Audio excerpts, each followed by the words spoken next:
ઉમરવાડા ચીમન ટેકડા વિસ્તારમાં સલાબતપુરા પોલીસે નશાકારક પદાર્થોની ગેરકાયદેસર વેચાણ રોકવા માટે મોટી કાર્યવાહી કરી। આ કાર્યવાહીમાં ગેરકાયદેસર રીતે નશાકારક કોફેડ કોરેટેક્સ બોટલનું વેચાણ કરનાર એકની ધરપકડ કરવામાં આવી છે, જ્યારે બીજો ઇસમ ફરાર થયો છે। પોલીસ દ્વારા મળતી માહિતી અનુસાર ખાસ માહિતીના આધારે પોલીસ ટીમે ઉમરવાડા ચીમન ટેકડા ખાતે દરોડા પાડ્યા। તપાસ દરમિયાન અનવર ખાન પઠાણ અને સલમાન ખાન પઠાણના નિવાસ સ્થાનેથી મોટી સંખ્યામાં નશાકારક કોરેક્સ સિરપની બોટલો કબજે લેવામાં આવી।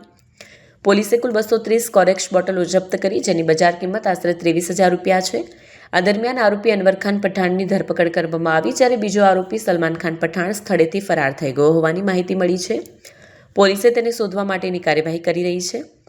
પોલીસ અધિકારીઓએ જણાવ્યું કે આ બંને આરોપીઓ ગેરકાયદેસર રીતે નશાકારક સિરપનું વેચાણ કરતા હતા, જેનો ઉપયોગ યુવાનોમાં નશો કરવા માટે થાય છે। ધરપકડ કરેલા આરોપીને નશાકારક પદાર્થો અટકાયતી ધારા હેઠળ કોર્ટમાં રજૂ કરવામાં આવશે। કેમેરામેન હકીમ શેખ સાથે વસીમ હાસમીનો રિપોર્ટ, આઝાદ ન્યૂઝ, સુરત। સર, શું કહેશો? જે રીતે સલાબતપુરા પોલીસે કાર્યવાહી કરી છે, બંને પિતા પુત્રના નામ આવ્યા, શું આખી ઘટના? બરાબર છે। સલાબતપુરા પોલીસ સ્ટેશન વિસ્તારના ડિસ્ટાફના જે એએસઆઈ દિનેશભાઈ છે, એને બાતમી મળેલી ઉમરવાડા ચીમની ટેકરા ખાતે સલમાન ખાન પઠાણ અને એના જે પિતા છે અનવર ખાન પઠાણ, એ પોતાના રહેણાંક મકાને કોરેક્સ બોટલો રાખી અને જે પ્રતિબંધિત છે એનું વેચાણ કરે છે।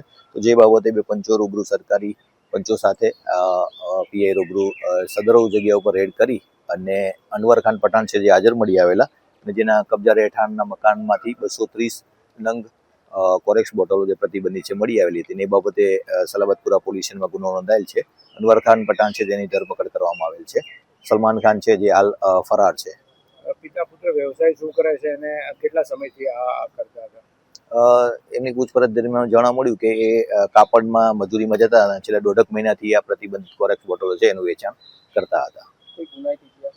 ના, હાલ તો એનો કોઈ ગુનાહિત ઇતિહાસ નથી। તેમ છતાં અનવર ખાન ને સાથે રાખી અને ગુના બાબતે તેમજ અન્ય દિશાઓ તપાસ ચાલી રહી છે।